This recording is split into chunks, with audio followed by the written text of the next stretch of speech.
You know what I really miss? Soft underpants. You know how it lifts and cradles? You wouldn't understand.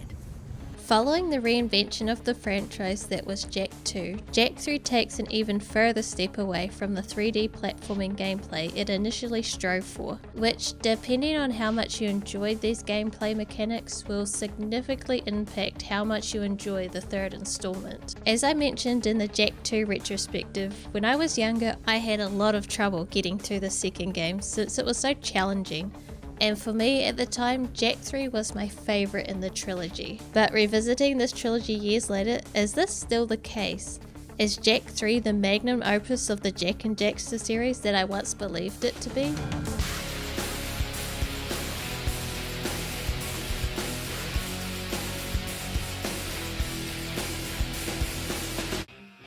...2004 saw the release of Jak III, which was exclusively available for the PlayStation 2. In addition to that, it was included in the HD collection that was re-released for the PlayStation 3 and Vita in 2012. In the same manner as we did with the previous two titles, we will be playing the emulated version on the PlayStation 4, and just like the previous games, the emulation is not perfect. In fact, as I've played through the games in the trilogy, it appears that the emulation has progressively gotten worse and worse with each title. Though you can think of this as a short review of the PlayStation 4 versions. They can be obtained easily, that is true, but is this the most effective way to play? Never in a million years. There is significant slowdown present in all three games, as well as a large number of graphical flaws, some of which actually have a negative impact on the way the games are played. If at all possible, you should play the original PlayStation 2 versions or the HD collection on the PlayStation 3, but you should avoid playing this version on the PlayStation Vita because it has even more issues with lag than the version on the PlayStation 4. I've also heard that it plays a lot better on the PlayStation 5, but I do not have a PlayStation 5. I have never even seen a PlayStation 5. Tragedy, ain't it?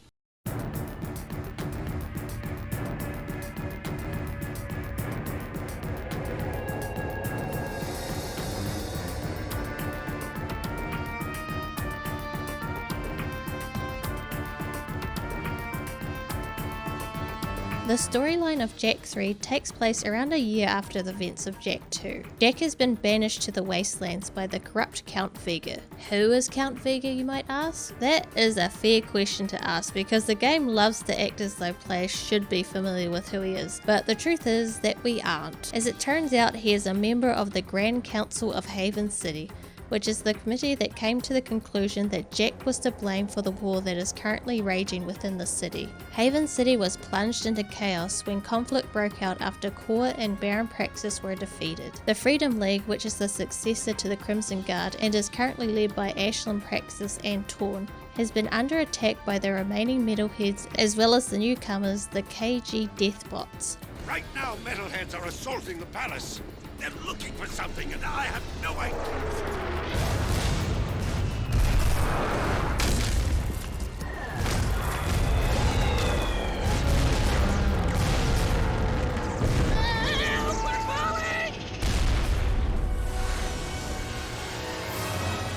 Over here! Jump!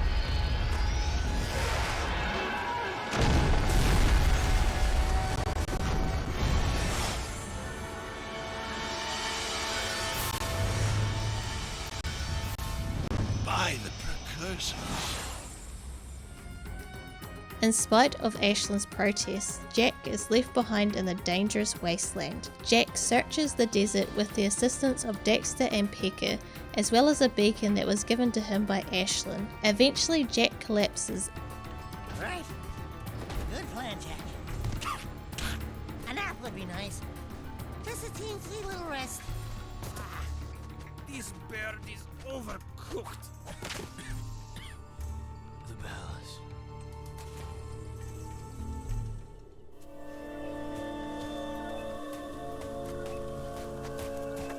Looks like we found some live ones.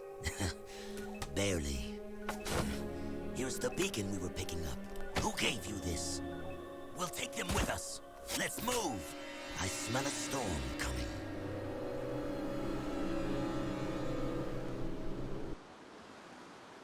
And that brings us to the beginning of the game. I must say, this game has a very strong opening. It provides those who may not have played the previous title with a brief introduction of the main players of Jak 3, as well as filling in the short time skip from Jak 2 for the returning players.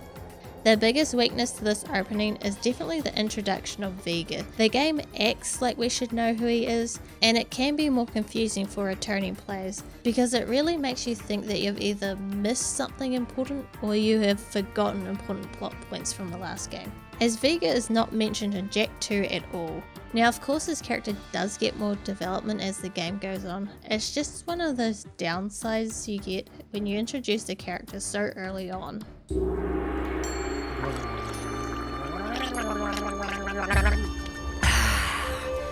I love water.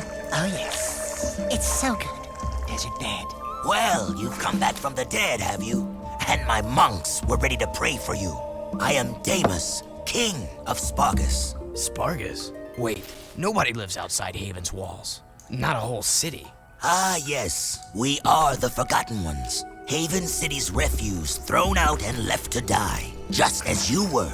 But now that you have been saved, your life belongs to the people of Spargus, and we will use it well, if it's actually worth anything. Hey, that sounds like a bad deal. You are in no position to deal. Out here, everything is either useful or dead weight. Prove yourselves worthy, or the desert will be your grave. You need to work on making a better first impression. In the unforgiving Wasteland, we value strength and survival above all. We will see where you stand soon enough. Complete your training, then enter the arena. Just the bravest crawl out and are allowed to stay in Spargus. It's quite simple, really. What happens to the ones that don't crawl out? Then it will be as if we never found you. I was afraid of that. The first level is a straightforward tutorial that serves both to orientate new players to the game's fundamentals and to refresh the memories of experienced players. As you make your way around the level collecting all of the glowing orbs, Pika will explain how to use the controls to progress. Because Jak's controls and movesets are identical to those of the second installment, it should come as no surprise that they are excellent. They are incredibly responsive and feel great to perform, thanks to the fluid animations. The presentation hasn't changed much from the last game. The animations both during gameplay and in the cutscenes are fantastic. They hold a nice balance between comedic and serious tones. The music once again is very lackluster. It's not very memorable and is outshined by the rest of the game's elements. When all of the orbs have been collected, a pedestal will rise up from the lava that will lift us up to Damus. The candidates have won the challenge. That's right. We bad. You haven't forgotten what I taught you, Jak. Anyone can make a few measly jumps. Now let's see how you rate against the living. Readjust the matterformers. Prepare the arena for full combat. Prepare the arena for full combat. I just said that. I know, I was just adding, you know, how you do the thing with the... Anyway, prepare the warriors. You mean we have to fight against actual people? With actual weapons? Who actually want to hurt us? Fine, bring them on. All right, that's it. I want to be on his shoulder. We're given access to a weapon from the get-go, the scatter shot. It has the same function as in Jak II, being great for up and close encounters, but it won't always just serve this function, as we will see a little bit later on. So far the gameplay systems introduced have been pretty much identical to the second installment. Unlike the transition from Jak 1 to Jak 2, the core mechanics of Jak 3 aren't so different from that of its predecessor, at least when it comes to the basics of the gameplay. One clear difference that is apparent is the change to Jak's health and eco meter. The green dots wrapping around the rim of the circle represents Jak's health, but as of yet they do not wrap the whole way around. That is because in this game your health can be upgraded. Yes! For those of you who watched my Jak II video, you'll know that the lack of health is one of the issues I had with the difficulty of that game, and it's great that this game has addressed it. But there is a bit of a downside to this that I'm going to go into detail a bit later on in the video. The yin and yang components are the dark and light eco meters. Yes, light eco does make a return. Dark Eco allows Jak to turn into Dark Jak and unleash dark attacks that we will learn throughout the game. Regardless of how much Dark Eco you have, Jak can always transform. Dark Eco can be recharged by collecting Dark Eco orbs, which can be attained via breaking open ammo crates, beating specific enemies, and standing on Dark Eco vents. The other side has Light Eco, which we will discuss in further depth after we acquire it. Collecting Light Eco orbs will refill the Light Eco meter. They can be dropped by enemies, but this happens very rarely.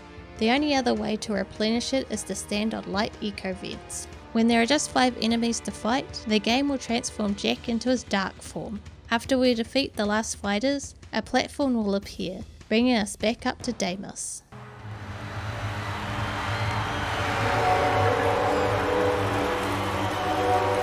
Something you're not telling us, Animal Man? He has been touched with Dark Eco, my liege. Our boy here gets all mean and nasty when you piss him off. So don't piss him off. Word to the wise. Ah, then he is dangerous, and that could be useful. Your bravery has earned you your first battle amulet. If you are victorious in 2 more arena fights, you will earn your citizenship to Spargus. Here is a gate pass to allow free passage in and out of the city. But beware, there is no true refuge outside our walls. The desert is less kind than I.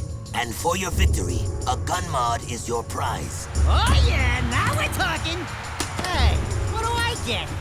Nothing, as usual.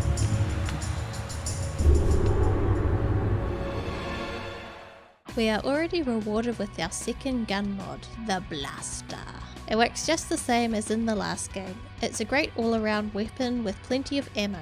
As we are leaving the arena, Cleaver approaches us. Cleaver is the guy who runs the place. And he is a dick, but he does own cars though, so there's that. He wants us to catch some lizards that have gotten into the storeroom. We get to ride a leaper lizard to run around the city to catch and eat them. I love the leaper lizards. They are essentially the Flup, but not as pretty. They are fast runners and can jump really high and really far. They only have one attack that is a charge attack, which we must use to catch the little lizards. The best part of the leapers is that you don't only get to use them during missions. They are actually stationed all over Spargus City, so you can use them to get around the city whenever you want. While venturing around the city, we run into a precursor monk named Scene, who was investigating a dark satellite that had crash landed on the shore. Ill tidings sing in the wind. I fear the remaking of the world is at hand. I think you've been out in the sun a little too long. Let's go, Jak. You must leave this place. Heroes think they can save the world when they themselves are lost. You could not possibly understand the dark forces at work here. Don't talk to me about dark powers. I want to know what this is. Stand back. A little mini game is played in which we must press the correct face buttons at the precise time. Each correct button press scores 1 point, and a total of 75 is required to win. It begins slowly and gradually increases in speed, but it is very easy. After completing the minigame, a Dark Eco crystal will be revealed. Don't touch it. Dark Eco. Yeah, you're impressed now, aren't you? Man, give Miss Preps. Those are solid eco crystals. It has been passed down through time that they power the greatest of precursor technologies. Strange. It speaks an ancient dialect, the earliest precursor forms. Something about reclaiming this unfinished world. Those look like coordinates, like the ones from... It is picking up a very powerful signal. I don't think we're gonna like what this thing is yapping to.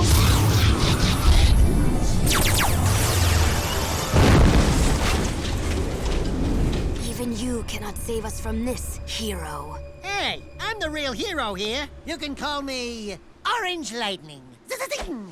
You may carry the color of our creator's animal, but we have plans to save ourselves. Stay out of our business. You and Orange Lightning are not welcome here. I love how Scene will unironically refer to Dexter as Orange Lightning from here on out.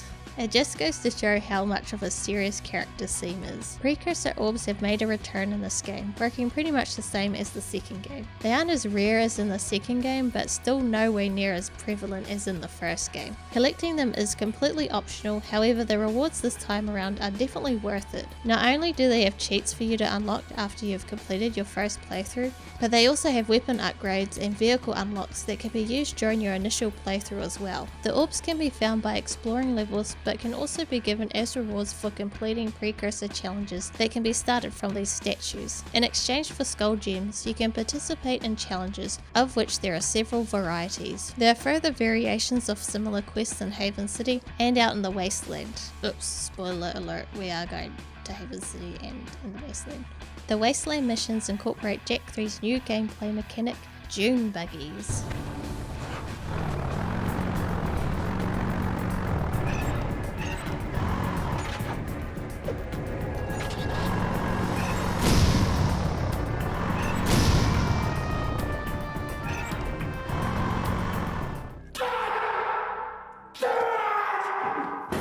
Speaking of buggies, we get our first one from Cleaver after we catch all of the lizards. But he isn't just going to let us take it. First we must beat him in a race. Before the race, there is a short little tutorial that goes over the controls. They are very intuitive and really easy to get a handle on, apart from the jumping, which can be a little persnickety depending on the terrain and the buggy you're driving. Throughout the game we drive a variety of buggies, but for the time being we only have access to the tough puppy. But that won't be the case for long, since Jak III is very eager to provide the player with new equipment and vehicles. To win the race, we will need to complete 3 laps around a circuit while finishing first. There are boosts that you can collect along the track to give you a decent speed increase should you need it.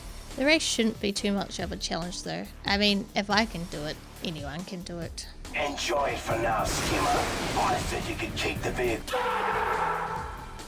Before we can return to the city, Damus assigns us a mission of collecting artifacts that are surfaced as a result of the sandstorm. We must recover all of the artifacts before the storm becomes too fierce. The artifacts emit a massive pillar of light and appear on the minimap, so finding them isn't difficult. The challenge is getting to them quickly because visibility will dwindle as time passes, and the most frustrating aspect is that marauders will attack you the entire time. Cleaver, as I previously stated, is a dickhead, and because he's a bitter loser, he sends these guys to attack us in the desert for winning the race. And I don't just mean for this mission, I mean for the entire game. This gameplay element frustrates the hell out of me. It makes exploring the desert a chore because you always have to worry about being attacked. I wouldn't mind if they would attack you on occasion, but they don't. It's pretty much constant, even when you're just free roaming. This mechanics makes... Shut up! I don't care about your stupid car. This mechanic made me not want to explore the desert at all, so I pretty much didn't. A fragment of Mars armor was discovered among the artifacts. Damus offers to let us keep it as a reward. Finding armor pieces is the only way to boost Jak's maximum health. Another great aspect of this mechanic is that you can see it equipped on Jak's character model. We meet up with Seam once again, who is worried that the dark crystal we got earlier will fall into the wrong hands, though she wages up a light crystal in a race against her monks. The race will take us all through the city. We just have to make sure we jump through all of the rings along the way and finish first. Oh yeah! Ha! We kicked your scaly tail! Back off, you filthy animal! Fine, hero. The crystal is yours. The 2 types, light and dark, when combined form great energies. Be careful with them. And when you die, do be kind enough to give them back. I don't plan on it. Why are you so obsessed with death? Because of that, the day star approaches, and every day it grows brighter. This planet's final trial is coming. Back in the desert, we're on the hunt for some massive wasteland metalheads. Fortunately, we get to drive the Sand Shark, which is not only faster than the Tough Puppy, but it also has 2 machine guns mounted on it. Despite the fact that we killed the metalhead leader at the end of Jak II, some of the more powerful metalheads managed to reassemble. Although these large metalhead beasts seem to be wandering around aimlessly, if you get too close to one, it will launch you into the air. They also have cannons on their backs that fire dark eco blasts.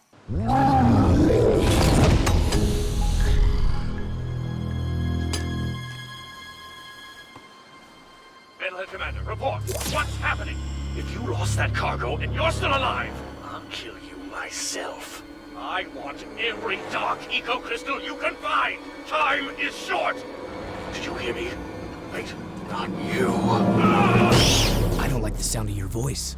Ha! You sure kicked sand in his face. Oh yeah, that was good. That face looked familiar. Now you're getting paranoid, buddy boy. Come on, Bigfoot, let's get back. This desert gives me the creeps. It's time to return to Spargus and take on the second arena challenge. We stopped by Damus's throne room before entering the arena, and he gifted us a new gun mod, the Wave Concussor. It's a charged weapon that shoots a circle blast of red echo across the ground. 5 ammo will be consumed by a fully charged blast. The increased range is nice, but it doesn't do much damage, thus I never found it to be as helpful as the other gun modifications. We only need to defeat all of the enemies in the arena challenge. When all of the enemies have been defeated, we can make our way back up to Damus. You did very well, Jak. You make me proud that our training program is so good. Here is your second battle amulet and a new weapon mod. One more arena win, and you will be a true Wastelander. With Cleaver's help, and by Cleaver's help I mean he doesn't help at all, we wrangle up a few baby leapers into a pen. To do this we drove close to them and had Dexter leap onto them to guide them into the pen. They are really finicky to control, especially when turning. The best way I found was to constantly jump and use the mid-air controls to dictate the direction that they will move at. As a reward, we are given the Dune Hopper to drive. It is mounted with a grenade launcher that can one-shot enemy vehicles. This buggy is mainly used for its incredible jumping capabilities, able to jump from island to island in order to reach Monk Temple. Although the temple is close to Spargus, it appears to have stronger ties to Ma and possibly Haven City, as it is ornamented with decorations of the Seal of Ma. Our reason for visiting the temple is to track down Seam's lost expedition, which had discovered another of those dark satellites after gliding to the volcano from the temple. We must climb to the summit of the tower using a simple yet enjoyable platforming challenge. The beginning of Jak 3 is dominated by driving, with little on-ground combat and nearly no platforming. I get that the developers wanted to introduce the player to the new gameplay features, but it feels like the core mechanics of both Jak 1 and 2 were pushed to the back burner a little too much. When we reach the top, we discover a glider that the monks have left behind, which is ideal because it allows us to glide over to the volcano. Oh no! See any feathers here? Looks like fur to me. No feathers, no flyer de axle. There's no way you're gonna get me on some precursor monk crap! Absolutely zippo chance! Forget it, finito! Fat chance, not gonna happen! Nope, nuh-uh, never! Jak! To get the volcano, we'll have to fly through the accelerator rings and updrafts to keep the glider's speed and height constant. Because some of these rings are closed, we'll have to shoot them with the blaster to open them. We make a perfect crash landing into the volcano and proceed to search the area for the missing monks and the satellite. We finally get to try out our new weapon mod that we acquired at the arena while traversing this treacherous location. The beam reflector is similar to the blaster, but its bullets can ricochet off walls. These bouncing projectiles can be very destructive when used against opponents in small passageways or other enclosed locations. A single reflector shot costs 1 ammo, but each successful hit on an enemy costs another ammo. This is the most effective weapon in the game. The blaster's greatest weakness, the auto-aim, has been largely eliminated, making it my go-to weapon in almost any situation. Even if you have no idea where the enemy is, you can just start firing blindly and eventually kill them. We catch a leaper and use its long flutter jump to cross the lava. In the following section, we get to play as Dexter and swing along some overhead wiring. Dexter controls similar to Jak, though with somewhat different physics. He isn't as versatile in combat, but there are only a few metalheads to deal with. Dexter will accidentally push a tall pillar over, forming a bridge back to where Jak is waiting. A little further on, we get to play as Dexter in another section. It's a fun slide challenge in which all you have to do is get to the end without falling. As we progress deeper into the volcano, we stumble upon the missing expedition. It looks like the monks have sadly perished. One of the corpses is grasping onto an odd-looking object. Catching it before it lands on Dexter, Jak is suddenly turned invisible, giving Jak access to a new ability. On our way back, we employ the new dark ability to become invincible in order to pass through the eye and access the portal. Invisibility is only available from these statues, which is a double-edged sword, in that you can't use it whenever you want, but it also eliminates the question of whether you should use it, because if there's a statue, you're obviously intended to use it. Now that I think about it, I'm not sure I like the way this power was implemented. We utilize this power to enter and navigate the temple, solving puzzles and completing some platforming. want no excuses. You told me this could be done. Now make it so. But we have so little time. The Daystar approaches. You know what it brings. Unfortunate, yes. We will deal with that as soon as I have full access to the Catacombs. Just continue your work, and I'll deal with those idiots in Haven. I promise, you will meet your makers. Why are the Catacombs so important? Stepping up to the giant oracle, we receive our first light ability, the power to regenerate health in exchange for light eco.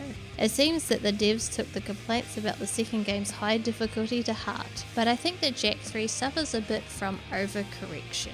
The health regeneration paired with the permanent health upgrades makes Jak 3 significantly easier than Jak 2, almost too easy in my opinion. There are also way more checkpoints placed throughout levels, which means when you do get stuck on a difficult section, you don't have to do much retreading of ground to get back to where you were, which is a design change that I really like. If the game only had one of these gameplay tics, I think it would have been fine, but with both of them in place, it takes away a lot of the challenge.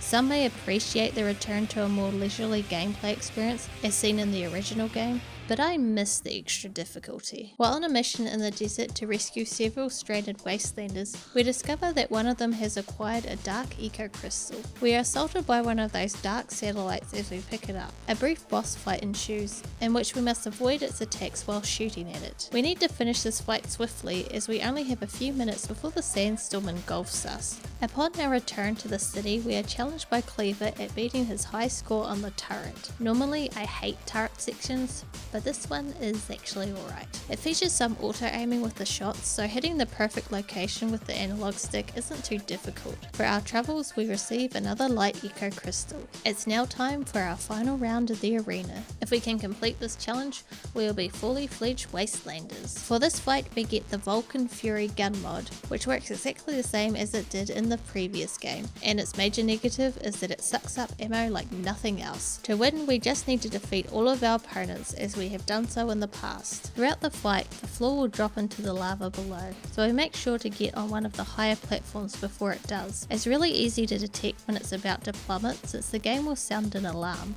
During this round though, we come across a familiar face. Sig? Jak? Dexter? Sig! Well, don't you two look sorrier than ever. What are you doing here? Honing my skills.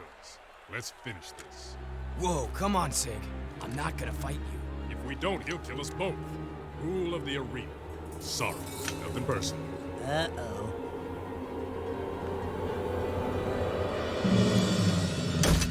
Blasphemy! One must destroy the other. Complete the test, or face worse pain. I just know I'm gonna regret this. Seize them! How dare you two defile the purity of the arena? Sig, your time in Haven City has poisoned you.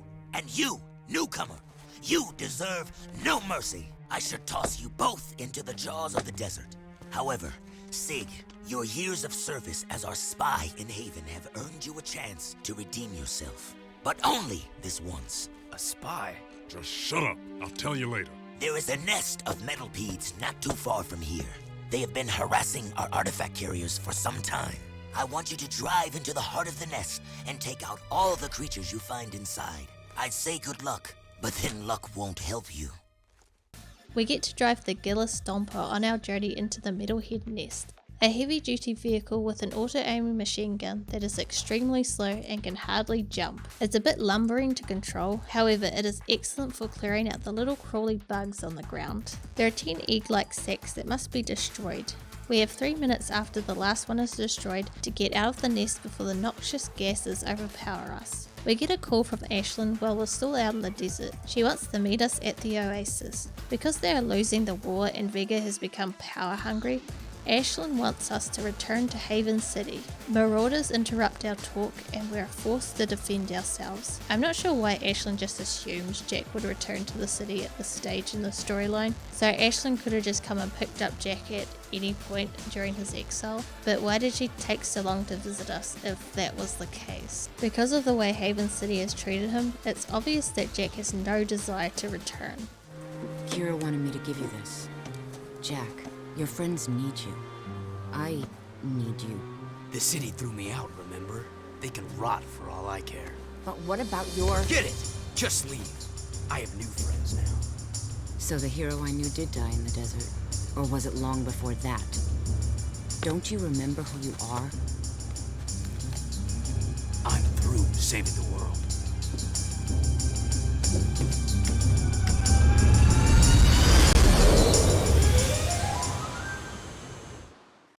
We can use the Seal of Ma that Ashlyn gave us to open a door in the Monk Temple. Ashlyn also provided us with our jet board, which we will utilise to gather these light and dark eco seals that kind of look like something that you put in the dishwasher. This task is actually quite smartly designed because it serves as a tutorial for the jet board. The jet board performs exactly like it did in Jak II, dramatically increasing Jak's land speed and allowing you to travel across the surface of bodies of water, which is considerably faster than swimming, which has seen no improvement over any of the other games. But it doesn't really matter because there's pretty much no swimming in this game. Using all of the jetboard skills such as jumping and gliding, we gather all of the seals and open the chamber to the Oracle. After being warned by the Oracle that the seed of their downfall is approaching, we are granted a new light ability, the power to temporarily freeze time, but also it kinda only slows down time. Honestly, it's a little bit inconsistent as to what this power does. For these platforms, it stops them completely, so we can jump across, but for these spinning blades in the next room, it merely slows them down. Crossing the collapsing bridge, we make it to the entrance to the Catacombs. This is the place that Vega was seeking entrance to earlier.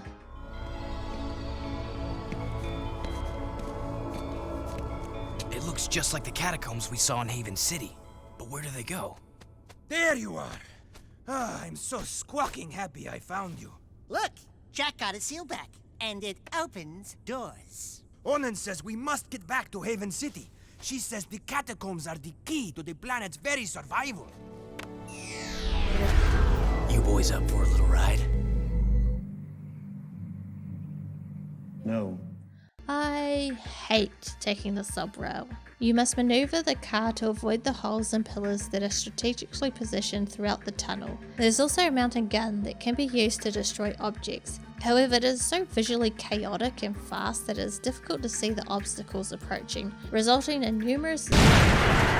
Reaching the end of the track, the vehicle explodes into a wall and a precursor appears before Jak, giving him yet another light ability. When deployed, the light shield cancels all incoming damage to Jak. As we leave the station, we come across an eco mine. We have to shoot our way through the area's many metalheads as Pekka flies on ahead. We soon come across a rail cart loaded with explosives that we must accompany along the railroads, blasting down bridges and activating switches so it can blow open the way for us. We exit the elevator to see Vega waiting for us.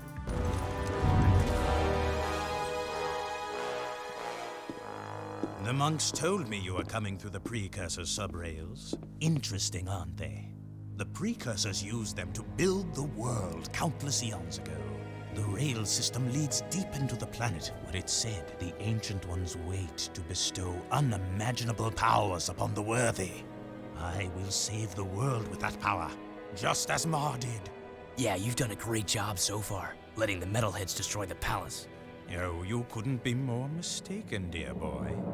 We're on a time clock, Jak. That light in the sky, do you know what it is? Our nightmare has found us and the end is coming. I needed quick access to the catacombs below, so I attacked the palace myself. It will be our little secret. Well, you're full of surprises. And you're full of dark eco. You and your rat are an abomination. But I will rid the planet of this scourge soon enough. Pure light will rule the universe, and I will be the bright light that shines to every corner of the world and destroys all shadows! Excuse me, Count Vulgar. It's Vega! Yeah, whatever. Isn't it kind of nice just to curl up in the shade sometimes? Just chilling it, watching the hot babes prance around in their skimpy little bikinis. You know, just how they jiggle. I get that special tingling feeling in my tail. Enough! We will start the cleansing of the world with your demise. Behold, I now command the very power of the Ancient One! And this time, the precursors will not have mercy on you.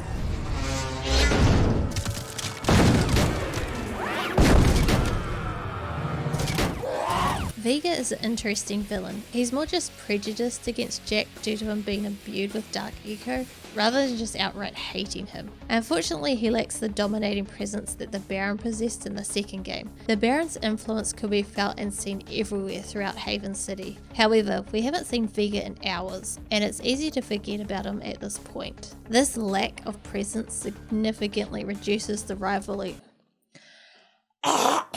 This lack of presence significantly reduces the rivalry between the two and is a huge downgrade from Jak II.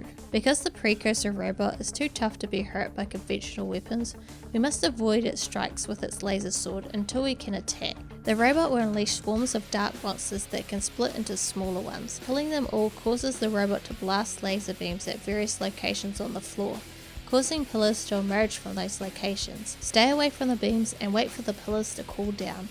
We can now jump to the top of the pillar and use our weapon to hit one of the bomb trains hanging over the precursor robot. After a few shots, it will topple over and whack the precursor robot in the head. Now repeat the process 2 more times, because this is a video game and the lore of video games state that you must do things 3 times. Jak will discover the Arc Welder mod after defeating the precursor robot. The Arc Welder is a somewhat weak weapon against most enemies and eats a lot of ammo quickly. When you have the robot shot upgrade equipped, it is the best weapon to wield against robots. It deals significantly more damage to them and can also stun them. By taking this elevator, it will lead us up to Haven City. We emerge at the old upper district not far from the former stadium. We can see the city is in complete disarray as we walk around, and there are metalheads everywhere. We proceed to the gate that leads to the water district, where we meet Samus and Kira. The force field that keeps the metalheads out of the water district also prohibits us from crossing, so Samus directs us to go through the sewers instead. Jak and Kira's relationship begins to change dramatically at this point. Kira played a crucial role in Jak's journey in both Jak 1 and 2, as well as serving as a love interest for him. Unlike the previous 2 games, Kira is virtually absent from the plot, and only has a few interactions with Jak and Daxter.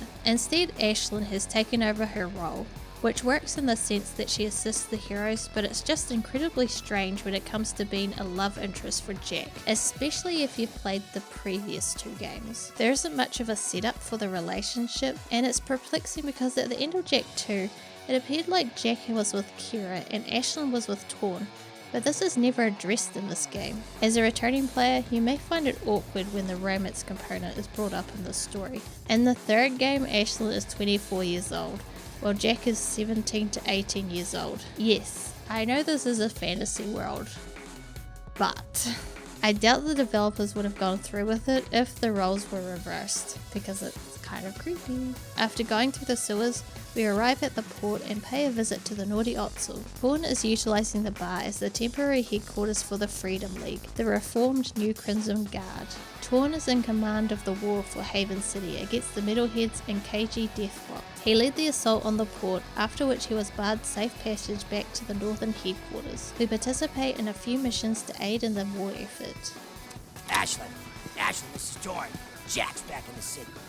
Jak? I knew I could count on you. That new KG leader's probably pissing in his... Wait, someone's jamming the signal. I think... Arrow. I live!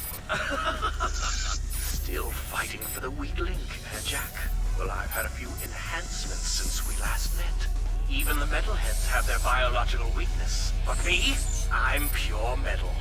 I'd love to meet you again. We must unite our forces or we're through. You've got to reach us, Jak. We need you to break through and link up with us before it's too late. The KG robots are growing stronger. That floating war factory of theirs is spitting out more robots every day. We need to assault the KG front. If we can break through their defenses, we may be able to get back to HQ and link up. Care to make some noise, Jak? We're always up for a little rumble. Hey, Dax? Fish in a barrel, baby. Fish in a barrel. So Errol is back because the game definitely needed another underutilized villain. That's what was missing. The plot of this game is a little messy. It lacks the tight focus present in Jak II. We begin in the Wasteland, where it attempts to build up the menace of the Darkmakers, but on the way back to Haven City, it reminds us of Vega betraying the city. And not long after that, we have Errol and the KG Deathbot war to contend with. It's all over the place. And while some of these plots do weave into each other later on, it's a little difficult to keep track of what Jak and Daxter's overall goal is, making the plot feel a little meandering. For the time being, our primary goal is to remove all of the barriers that separate the port from the rest of the city. I'll handle this. Daxter must collect energy by riding a missile through the port in order for it to be powerful enough to destroy the first barrier.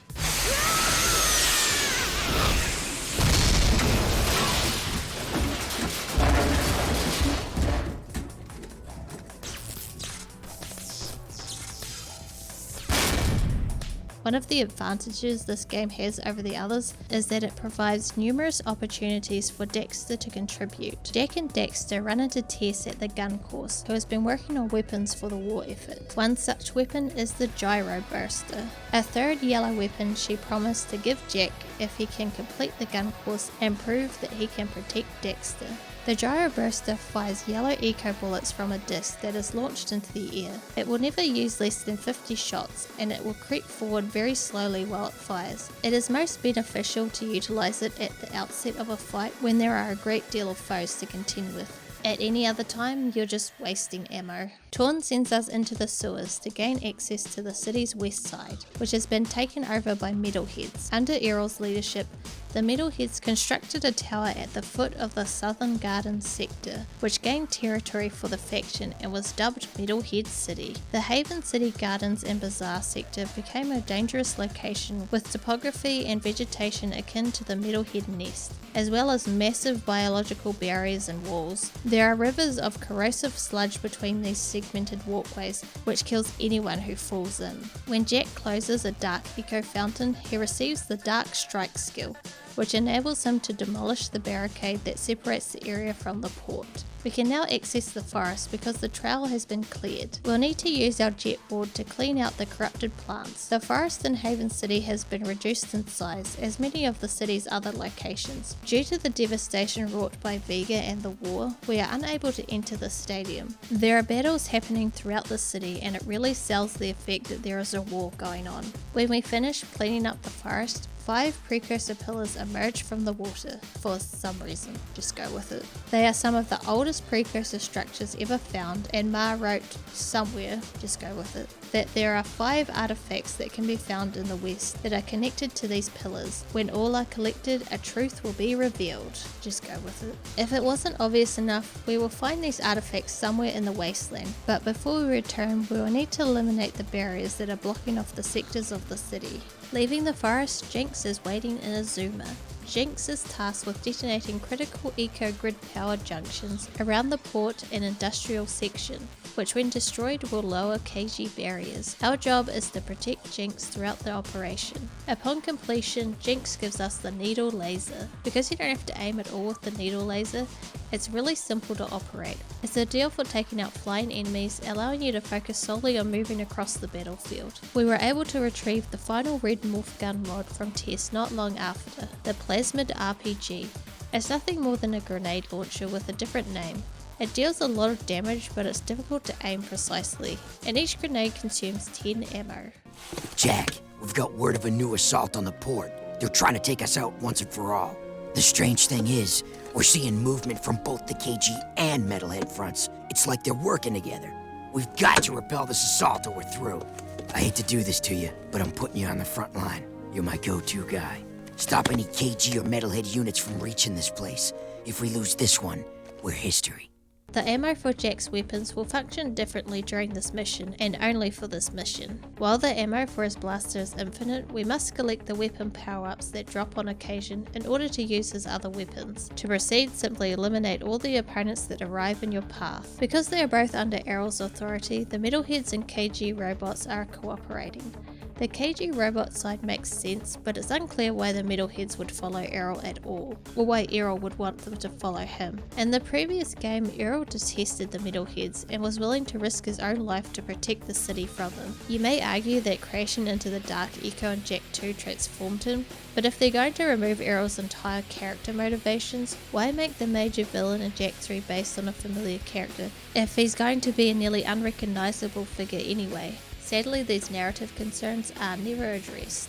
Ashland informs us of a transport hovercraft carrying a supply of eco. It's unoccupied, but as soon as we get in it, a nearby launcher releases a swarm of homing missiles. Torn will tell us to employ the water decoys to get rid of the missiles. Torn, however, is one decoy short, so he recommends utilising the sign over Dexter's bar as a makeshift decoy.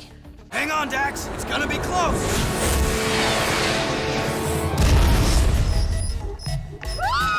My beautiful monk!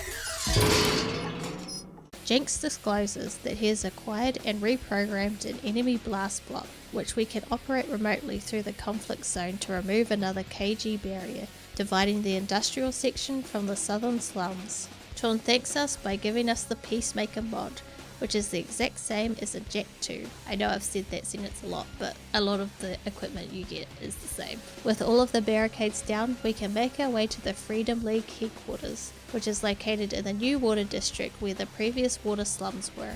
Nice moves, my boy. You're the best man we've got to lead an expedition into the Catacombs. Please, please, let us not be too hasty. Are you sure you want this dark eco freak contaminating the hallowed halls of our glorious precursors? Okay, there's so much wrong with this scene that I just have to interrupt. So we have Vega just barge in on a meeting where Jak and Dexter are, and they just stand there. Hello, he tried to kill you with an ancient precursor robot, like, not that long ago. He also confessed to destroying the palace, and you're not going to say anything, or better yet, just shoot the guy. Washed up, vegan! Vega! It's Vega, you idiot! Whatever! Count Vega, I hereby dissolve the city council and strip you of your title, command, and all privileges. Now get out of my sight. What? How dare you! Ashland should have done this sooner. If she had just done this from the beginning, she would have avoided a lot of headaches. After threatening everyone, Vega walks away and they don't bother to stop him. All of the people in this room are behaving like idiots. Most of the upcoming conflict only happens because the plot had to make everyone's brains fall out, which makes for really poor storytelling. Everything feels so cobbled together. The game has all these set pieces and levels that it needs the player to get to, but the narrative can't seem to do so in a cohesive manner. It's a shame because Jak II did such a fantastic job of intertwining the story with the gameplay, but here it just doesn't work, especially in the later stages. It's back down into the sewers for us.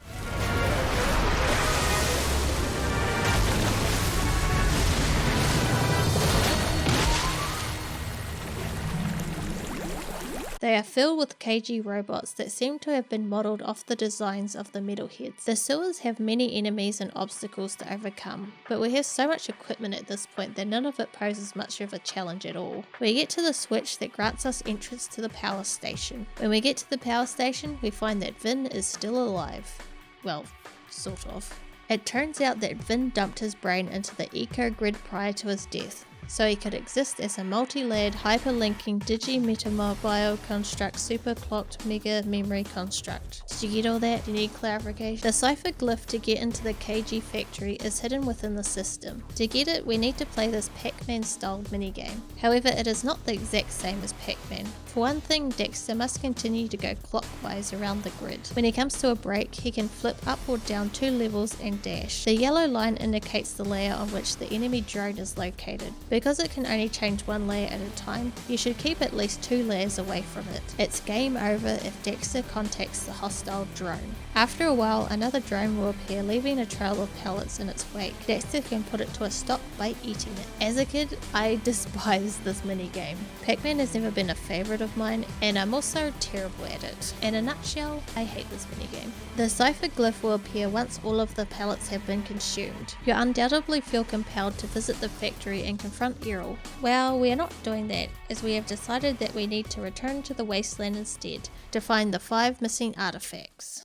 Back in the Wasteland, we will be doing various tasks out in the desert to uncover these artifacts. The first is uprooted during a sandstorm. What a coincidence. For the second artifact, we find out that Cleaver had recently sold it to the Metalheads. You dick. We chase the Metalheads through the desert with Sig driving and us on the turret, shooting down everything in our path. We finally track down and kill the Metalhead in possession of the artifact, because that's how the free market should work. Keeping people alive out here, keeping them full of hope, it can be daunting. I'd say you've made a good life here. You too must make a life, Jak. Take your destiny into your own hands. Look, sand cannot keep a shape by itself, but add water, and it becomes malleable. Fate can be such if you add the right element. Eco. Our minds think alike. My monks say the world is coming to an end, but I am a survivor. I say we live on long after this world dies. Be ready. You are shaping up to be one of my finest warriors, and I'll need you for the trials ahead. I mustn't lose you, like I lost my son. You had a child? Long ago. But much has been sacrificed in this war so that others could live. Anyway, it matters not. We're having serious trouble with marauders lately. I want you to take a vehicle and hunt down their warrior patrols. Go, and make war your own. The Marauders are a group of savage humans who originate from the Icelands, but roam the desert wasteland near the Spargus. They are the ones that keep attacking us out in the desert, and they are a bloody nuisance. They were also utilised as gladiators in the Spargus Arena of Death contest. We have to defend the front entrance against the Marauder catapults and explosive kamikaze buggies. Destroying the final catapult will net us the third artifact. They then steal an artifact from Scene's precursor monks at a dig site, so we break into their fortress and slaughter as many marauders as we can. 4 of their leaders escape, so we chase them down and get the 4th artifact. And no, we are not returning it to Scene, because it is ours now, because that is how the free market works. We don't know where the final artifact is, so instead of continuing our search in the desert, we are going to return to the Haven Forest because, apparently we don't need all of the artifacts for the pillars to do something. Back in Haven Forest, there are now these huge iron giant heads that pop out of the ground. Like daisies! By punching their noses, a ring challenge will begin. We must use the jetboard to follow the streak of light and pass through all of the checkpoint rings before the timer runs out. Completing each challenge will elevate one of the lake's side pillars. After you've completed all of the challenges, climb the side pillars to the top of the center pillar, where you'll find the Astro Viewer. Approach the Astro Viewer, Time Warrior. Behold the seed of our destruction. What? Let me see! Is she hot? We precursors built many worlds across the universe, shaping them with Eco into something good. But we were foolish. The Dark Makers were once precursors, but their exposure to Dark Eco changed them. They began twisting worlds, conquering life, and dark ages ensued. Now the Dark Ones have found your world and are coming to claim it for themselves. Well, I could ruin your whole day! I think this one's bigger than both of us. There is but one hope left. You will find a planetary defense system hidden deep at the core of the planet. There is still a chance to save your world. I hope you are more successful than many planets whose fate has already been closed. The monks have been warning us about something called the Day Star, but when we look through the Astro Viewer, we can see that it's not a star at all, but rather a mothership belonging to the Dark Makers. Following the conclusion of this finding, we go back to Northern HQ. Torn and the others broke the cipher, and as a result we are now able to enter the KG Deathbot factory that has been hovering above the city. Piloting a Hellcat, we must shoot down the factory's defences so we can safely enter the hangar. The controls for this section feel a bit stiff. The horizontal movement works fine, but whenever you try to ascend or descend, it feels like something is pulling you in the opposite direction. The factory is also moving in the air, so there is no fixed horizon, and it actually made me feel a bit sick playing this section. The simplest way I can describe it is that the world feels like it's moving around you, and not you moving around the world. Inside the factory, there are thick steel bars blocking our way to Errol, so we must find another way to get to him. There are KG deathbots everywhere in the factory. The KG deathbots were based out of the weapons factory just outside of the city during Jak II as an experimental branch of the Crimson Guard.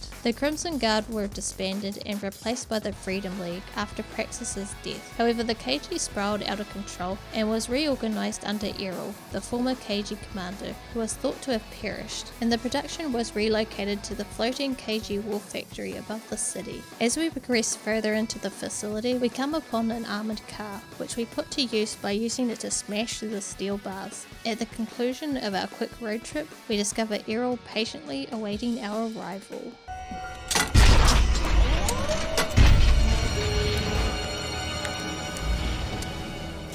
I found some new friends to help me conquer this puny little planet.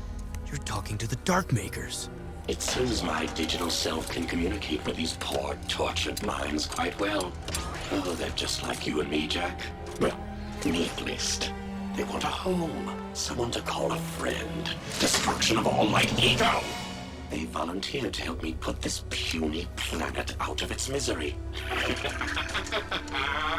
You're in for a big surprise. The Darkmakers don't play nicely with others. Just ask the Metalheads.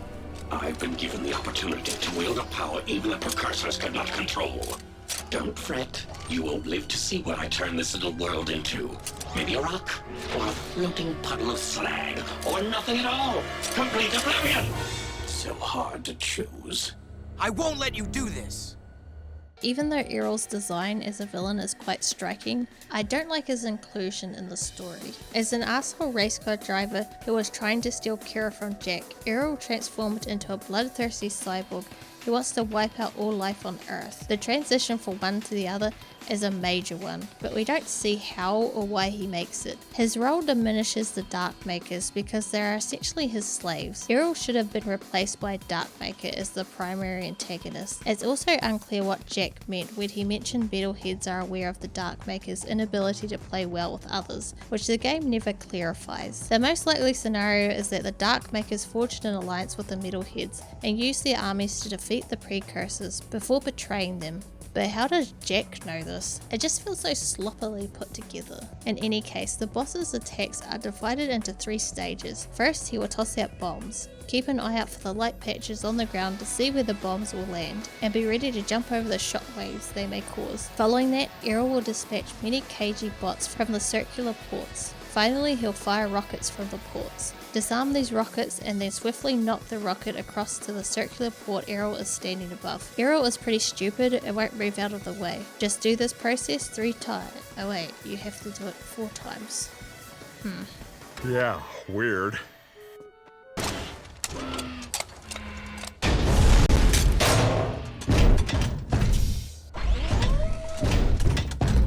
Damn! He got away! See you later, Mechanator! Jak! The sky is falling!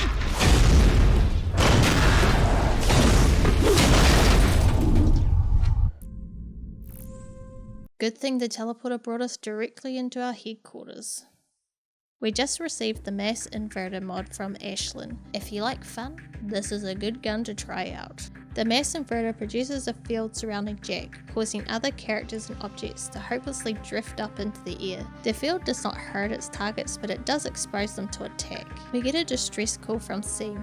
The Darkmakers have launched an attack on the Monk Temple. The Darkmakers are easily identifiable by their dark purple colour, resembling Dark Echo and sharp, jagged armour. They throw Dark Echo bombs as a weapon and can also summon a shield to protect themselves. This shield can be broken either through melee attacks or gunfire. We traverse through the final section of the temple that we have yet to visit. Approaching the last Oracle statue, Jak receives the final light ability, the power of flight. Well, it's not really flight, it's more like a prolonged fall.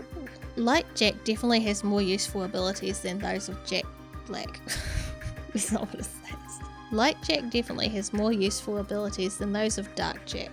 He's just a lot more versatile while in this state, and you even still have access to your guns. Like in Jak II, Dark Jak just doesn't scale well into the late game.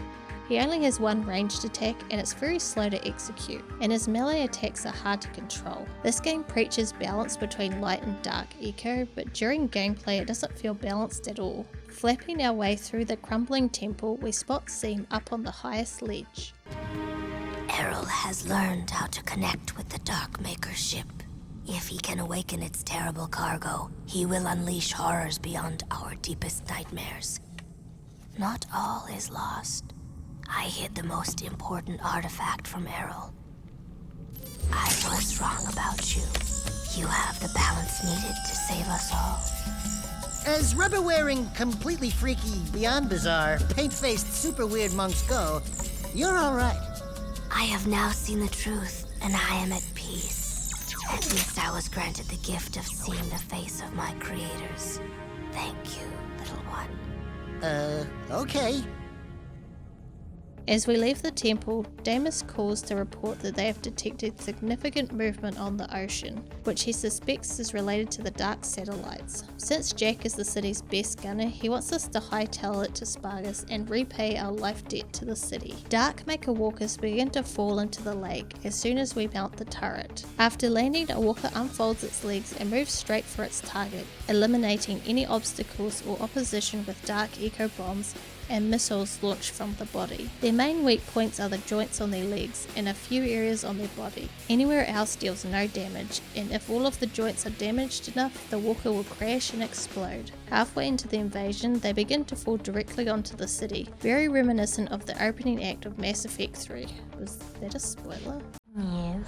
Seam provided us the final artifact that we needed for the pillars in Haven Forest. The Darkmakers have taken over the forest and set up turrets across the area, as well as these flower thingies that spit out Darkmaker hornets. We can take out all of the spawners and safely ascend the pillars by using their own weapons against them. Jak stores the final artifact on the pillar and takes another look through the Astro viewer. However, his mind is somehow transferred into a Darkmaker robot within the ship. The robot is basically just a reskin of the Titan suit from the second game. The controls are all the same, with only difference being you can create a force field and the jump doesn't have any boosts, but I think it can still jump just as high. It is our mission to get to the shield generator by exploring the ship. A number of nodes must be destroyed utilizing bombs that are conveniently located near the nodes we need to destroy. When the bombs hit the nodes, they will detonate. The last room contains the shield generator. This generator, in contrast to the others, can withstand repeated blasts from bombs before blowing. Additionally, an energy beam travels over the bomb chute on a regular basis. When an energy beam comes, vault over it and keep slamming bombs at the generator.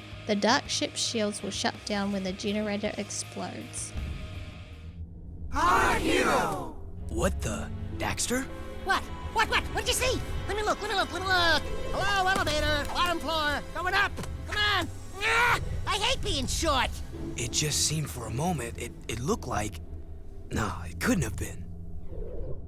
Ashlyn is at the Freedom League headquarters. Her request is for Jak and Daxter to accompany Torn and the others to the Metalhead Tower at the Infested Gardens, where Torn will blast open the tower gate with the eco supply that we stole earlier. Jinx is driving the Hellcat and Torn is on board with the explosive eco, while we operate the ship's turrets manually. The water district, the slums, the industrial area, the port and the infected gardens are all on our way to the tower gate. We'll be attacked by KG bots and metalheads along the route, so we'll need to look out for Torn and the transport as well. Because there's a checkpoint halfway through the journey, it's a rather easy one. Just before the transport is about to blow open the tower's doors, Torn leaps off the vehicle. Oh yeah, they hurt now! Sig gives Jak the Supernova mod, which does this.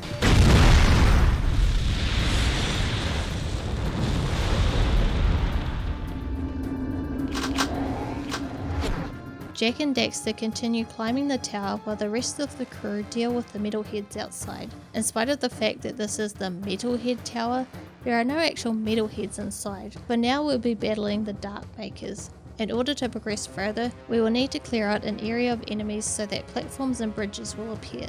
Like Jak, we'll be required to cross some of the more significant gaps. We see Errol again at the top.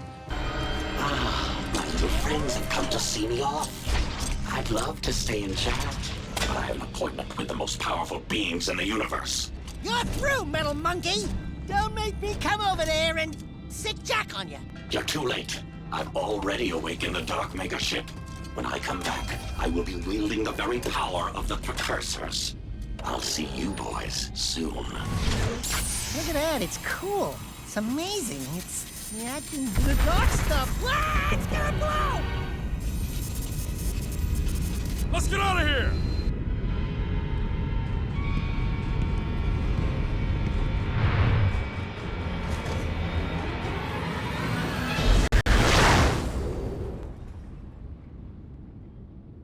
Samus is waiting in Onan's tent, which has moved to the slum's western edge. He wants Jak and Daxter to enter the planet's core and activate the Precursor's planetary defense system with all of the crystals they've gathered. However, before we can do so, we must first locate the entrance to the Catacombs within the palace ruins. To go to the palace ruins, we'll have to cross the old stadium area in Haven City's northern section. Although it appears we have reached a dead end, we can actually utilize the jetboard to grind along a downed rail.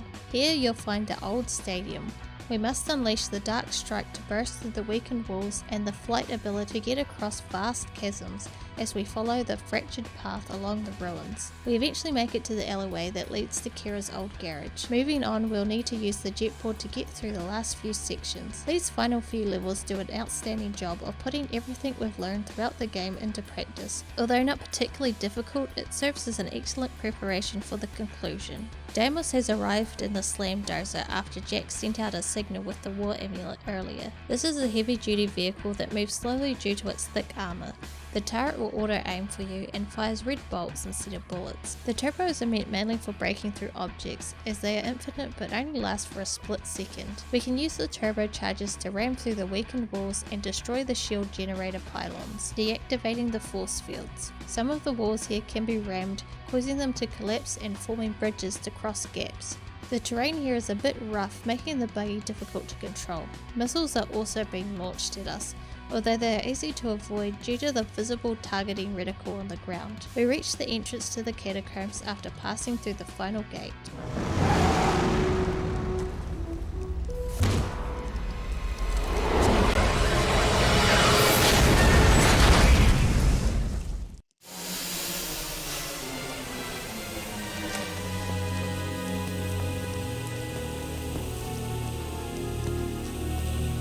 Deimos! Not bad driving, kid. It was a good fight. And a good day to die. I'm very proud to have been by your side in the end. This world is not yet out of heroes. We did well together. Don't move, Al. Please, promise me one thing. Promise me you'll find my son, Mar. You'll know him when you see this. He's wearing an amulet just like it. A symbol of our lineage with the great House of Mar. Save the people, Jak. They need you.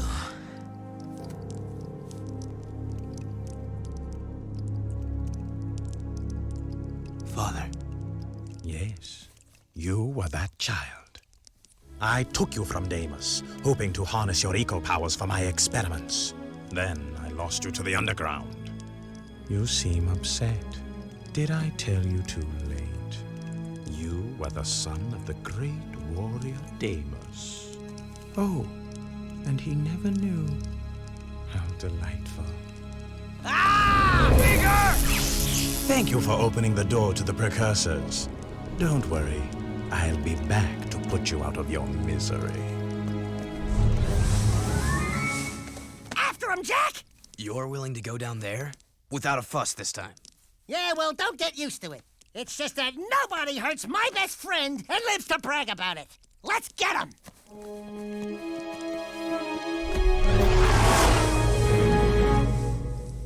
It has been a while since we've seen Vega, and honestly, I kind of forgot about him.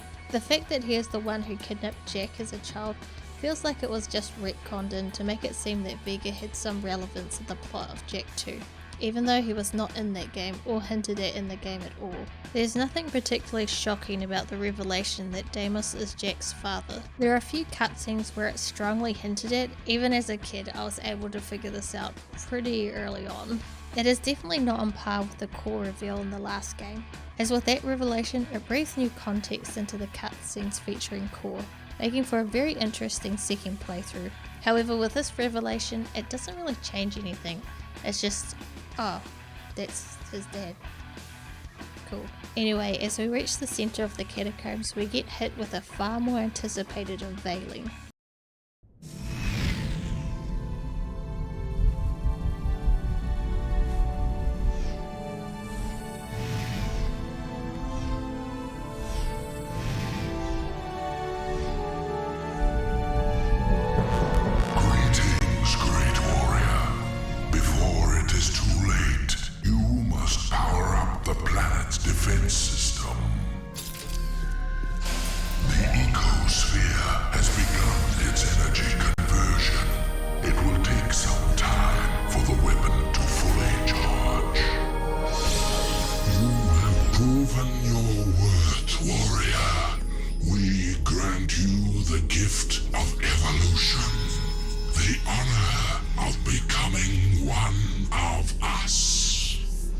Step aside! I will be the one who evolves into a precursor. The right is mine! Be careful what you wish for.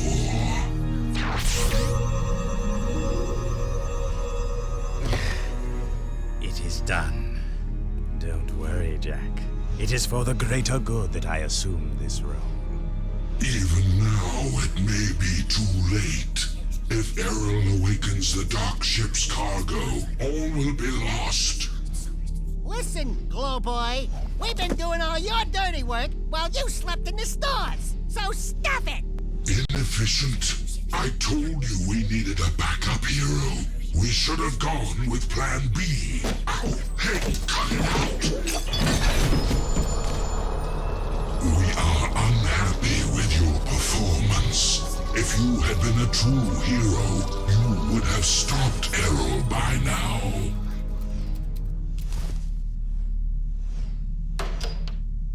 Oh my god. Yes, well, now we are even more angry, and we order you to avert your eyes, or we will, Oh, bother. They look like me? Not what you expected. Yeah, we get that a lot. Don't look so upset. If you knew we precursors were a bunch of little fuzzy rats, would you worship us? Could we run the universe? Not possible, buddy. So, we fluff up the myth a bit. And we get the respect we deserve. You idiots! Get down from there and stop defiling that glorious machine! Do not let our size fool you. We are the most powerful beings in the universe. We are? Why does Daxter look like? Ah, yes. All eco contains the source of our essence, our code, so to speak. When Daxter touched the dark eco, he was actually blessed when he thought he was cursed. Woohoo! I'm a precursor! I'm a precursor! I'm a precursor! Hey, wait a minute! They have pants! These creatures are the great precursors? And I wanted to evolve into the... No!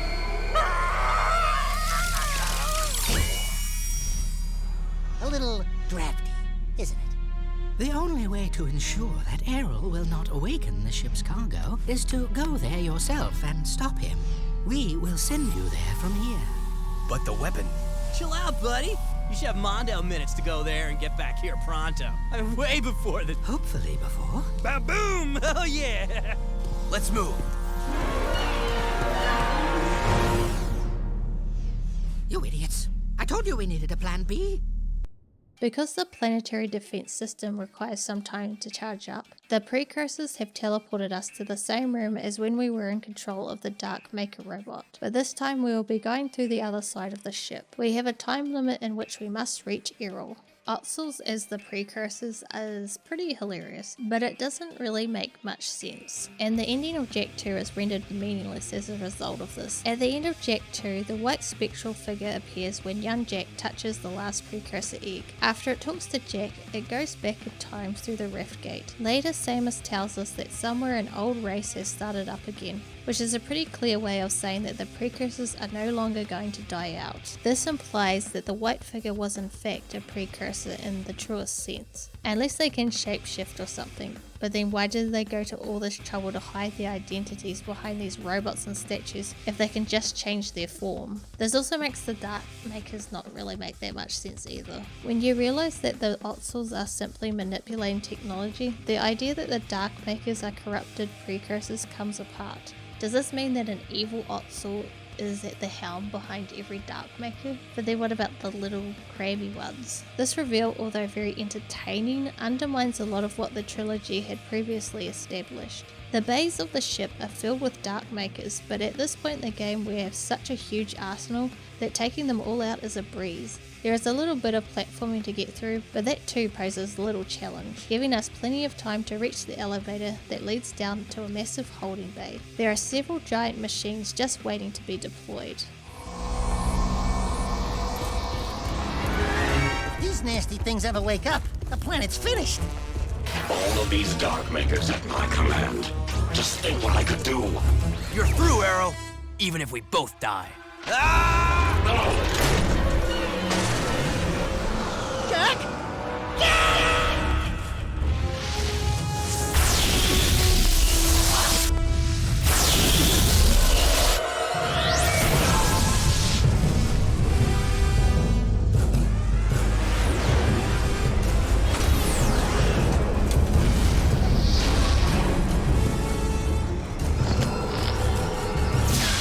Let's go, Dax.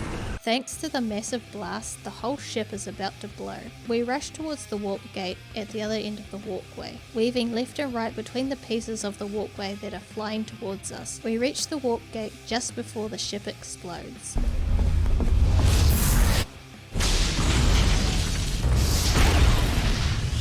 Errol will be walking around the Wasteland in a terraformer. It is a massive Dark Maker machine used to terraform entire areas. These are controlled by a pilot, meaning that they're not self-aware like the other Dark Maker units, unless it's an evil Otzel. Maybe that makes sense.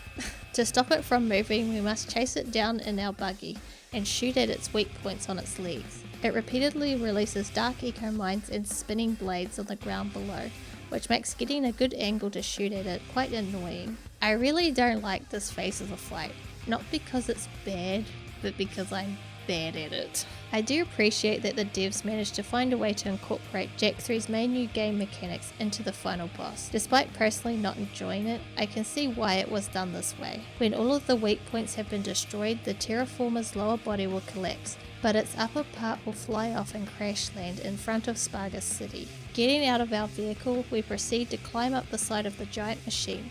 When we reach the top, the final stage of the fight will begin.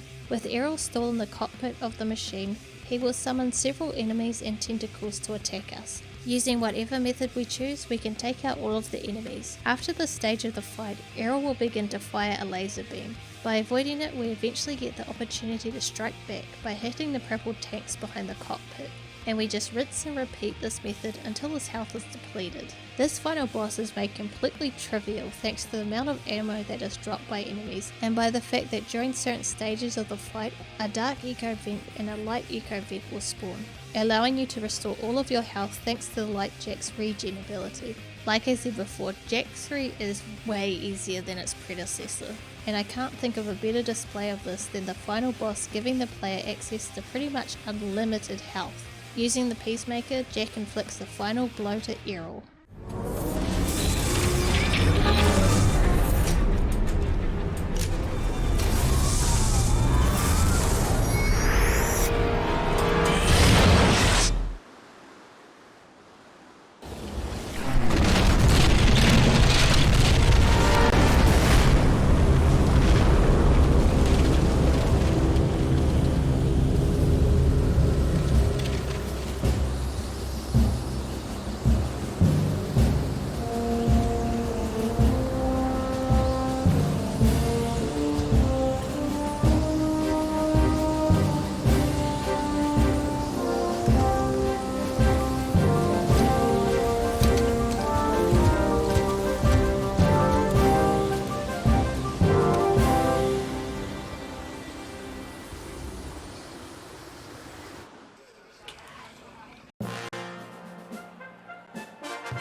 you brave people of this planet. Onin, Samos and all. Your strength and wisdom in these dark times give us reason to fight on. My life's work, it turns out, was spent searching for a bunch of furballs. Onan says it is a great day for the universe. Jak, you are the greatest of heroes. You have turned the tide against the Dark Makers, and together we will win this war. But dude, there are like way more challenges in the future. Or was it the past? Yes, I was getting to that. More adventures? Where have I heard that before? We need heroes like you to help us protect the universe, Jak. Then you can call me by my first name, by what my father called me, Mar. Wait, Jak is Mar? The Mar? Come then, Mar. No time like the present. You coming, Dax? I got all I need right here, baby. But if you need me, and I know you will, you know where to find me. Oh, Daxter, my little hero. We owe you much, Daxter, for all you've done.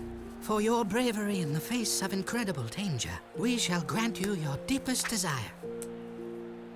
You know, I could really use a snazzy pair of pants, like yours. Wow, those are sharp. I wish I had a pair just like that. Be careful what you wish for.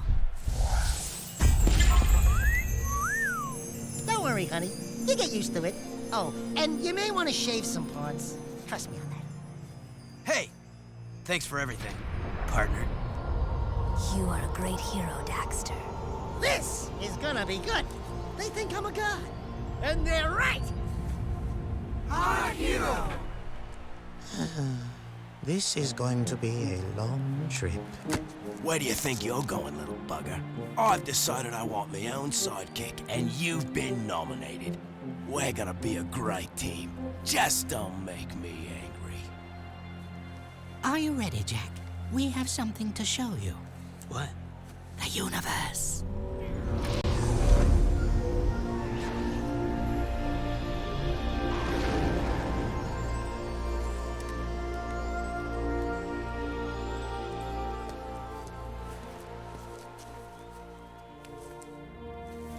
I couldn't leave you, Dax. With all our adventures ahead, you wouldn't last a second without me. Ah, what a team we are! Yeah, well, the next adventure, I call the shots. Put it in, partner. Ha! Psych! Oh, yeah. Life is good. Unfortunately, Jak 3 doesn't stick the landing when it comes to the story. It has too many inconsistencies and is told in a very meandering way, making it hard to follow at times. It has too many villains, and the villains that it does have are no way near as compelling as those of Jak 2. I think playing this game hot off the tail of Jak 2 really made these issues apparent. For the gameplay, it really stepped it up when it came to the equipment and abilities that you acquire throughout the adventure. The variety of guns are so much fun to use, and the game is constantly dishing them out, meaning the firefights never have time to get stale. While Dark Jak did gain some new abilities and was a little bit better utilised, he still feels underdeveloped. Like Jak, on the other hand, while fun, is way too overpowered and contributes to a lot of the game's lack of difficulty. He has health regen ability, can freeze enemies, and also has a shield. By the end, you pretty much can enter God mode with only a small cost of some light eco. The vehicles are a great addition and fit in really well with the desert setting. There are a decent variety of vehicles to unlock, and they are all unique enough to justify their use for certain tasks. My biggest issue with this gameplay element is it is heavily overused, especially during the opening hours. Jak 3 is still considered a 3D platformer, but honestly it really could have used a bit more platforming.